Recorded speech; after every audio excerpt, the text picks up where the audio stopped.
जैसे आपने बोला कि शिव से पूजन का विषय नहीं है, दर्शन का विषय है, तो जो लोग सुन रहे हैं वो समझना चाहेंगे कि आखिर ये है क्या? जी जितेंद्र, देखिए, मैं अपने आप को बहुत ज्ञानी तो नहीं मानती हूँ, लेकिन मैं डेफिनेटली भारतीय संस्कृति की एक स्टूडेंट हूँ, एक छात्रा हूँ। तो बहुत सारी चीज़ें पढ़ने की, समझने की कोशिश कर रही हूँ।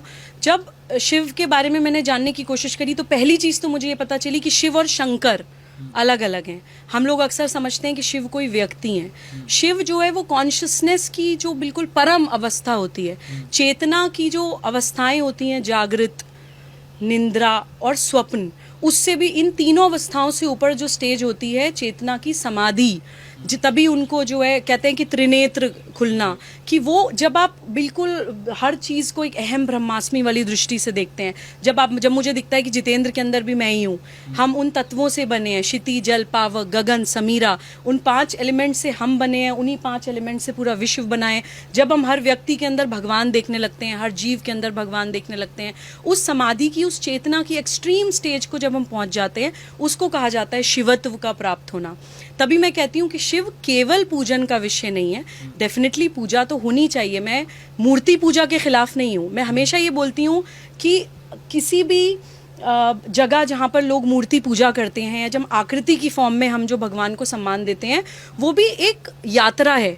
वो आकार से निराकार पे पहुँचने की एक यात्रा है। जैसे मेरा बच्चा छोटा है तो मैं उसको पहले बताती हूँ ए फॉर एप्पल, उसको दिखाती हूँ एप्पल लाल रंग का है, उसका ये शेप है, साइज है, फॉर्म है। जब वो समझ जाता है तब उसको बताती हूँ ए फॉर एरोप्लेन भी होता है, ए फॉर एंट भी होता है, ए फॉर एलिगेटर भी होता है। तो वो बड़ा ज्ञान प्राप्त करने से पहले जो स्टेजेस होती हैं, उन स्टेजेस के लिए मूर्ति पूजा मैं महत्वपूर्ण मानती हूँ। तो मुझे लगता है कि शिव केवल पूजन का विषय नहीं है, शिव दर्शन का विषय है। कुछ चीज़ें मैं और आपके चैनल के माध्यम से बताना चाहती हूँ कि जो क्वालिटीज़, जो एट्रीब्यूट्स शिवत्व के अंदर होने चाहिए, या शिव से जो हमें सीखने की ज़रूरत है।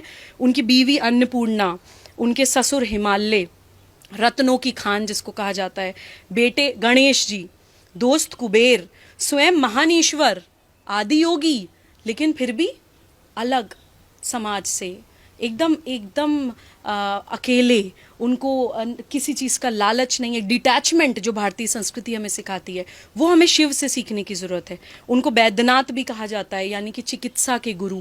उनको नटराज भी कहा जाता है, यानी नृत्य के गुरु। उनको आदि योगी भी कहा जाता है, यानी कि योग के गुरु।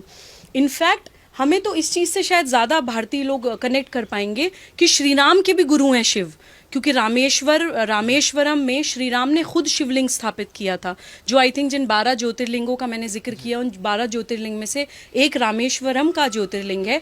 तो श्री राम जिनको अपना गुरु मानते हो, वो कितना बड़ा दर्शन होगा, ये हमें समझने की ज़रूरत है। वो ओंकार भी हैं, जो एक ओंकार, जो एक कहते हैं कि यूनिवर्सल वाइब्रेशनल साउंड, क्रिएशन जिसको कहा जाता है, तो वो संहार भी हैं, वो क्रिएशन भी हैं, वो डिस्ट्रक्शन भी हैं। उनके जो गण कहा जाता है, जो आसपास के लोग हैं, वो भूत, प्रेत, पिशाच, यानी समाज से जो त्याज्य लोग हैं, जिनको कोई अपने आसपास भी नहीं रखना चाहता है, उनको वो अपने साथ लेके चल रहे हैं। तो ये भी भारतीय संस्कृति का एक दर्शन है कि हमारी संस्कृति में किसी को त्याज्य, या किसी को अवर्ण, या तुम छोटी जाति के हो, तुम पास मत बैठो, तुम्हें छुआ नहीं जाएगा, ये भारतीय संस्कृति का दर्शन नहीं है। तो ये भी हमें शिवत्व सिखाता है। शिव को अर्धनारीश्वर भी कहा जाता है कि उन्होंने पार्वती जी को अपने अंदर समाहित कर लिया था। तो वो जो मेल फीमेल एनर्जी से पूरा यूनिवर्स बना है, जिसको यिन यांग भी कहते हैं बहुत से कल्चर्स में, या बहुत अलग अलग शब्द उनको दिए गए हैं, वो अर्धनारेश्वर का भी प्रिंसिपल हमें शिव सिखाते हैं। नारी अपमान हमारे देश में नहीं हो सकता है। नारी अपमान पे हमारे देश में महाभारत, रामायण जैसे युद्ध हो जाते हैं। ये सारी चीज़ें हमें दर्शन, जितने भी हमारे इतिहास हैं, हमारे शास्त्र हैं, हमारे भगवान हैं, या हमें जो भी पूजा पद्धतियाँ बताई जाती हैं, वो एक प्रोसेस है हमें उस महान दर्शन को सिंपल तरह से समझाने के लिए। उन एट्रीब्यूट्स को, उन क्वालिटीज़ को हम अपने अंदर आत्मसात कैसे करें, ये सिखाने के लिए ये हमारी भारतीय संस्कृति के दर्शन है। शिव को भोलेनाथ भी कहा जाता है कि भोले हैं, कि बहुत लोगों की ये मान्यता है कि आप शिव से जो भी मांगते हैं वो आपको मिलता है, बिकॉज वो भोले हैं।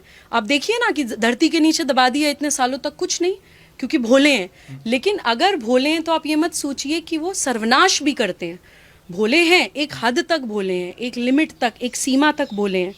नीलकंठ हैं, समुद्र मंथन से जो जहर निकला था वो उनके अपने गर्दन के अंदर है। नीलकंठ हैं, लेकिन तांडव भी करते हैं।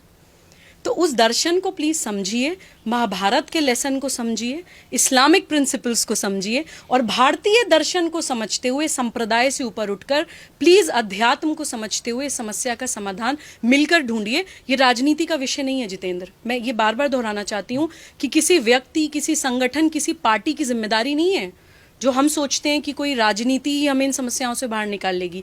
भारत में समाज सत्ता राज सत्ता से बड़ी चीज़ है। ये भारतीय समाज की ताकत है, ये भारतीय समाज की हिम्मत है, और ये भारतीय समाज की एकता है जो हमें इन समस्याओं से निकाल सकती है। तो कृपया इस चीज़ में हम लोग भारतवासी बन के समस्या को देखें और संवाद करके समाधान की ओर बढ़ें। इसी आशा और इसी विश्वास के साथ मैं अपनी इस बाइट को समाप्त करना चाहूँगी। धन्यवाद।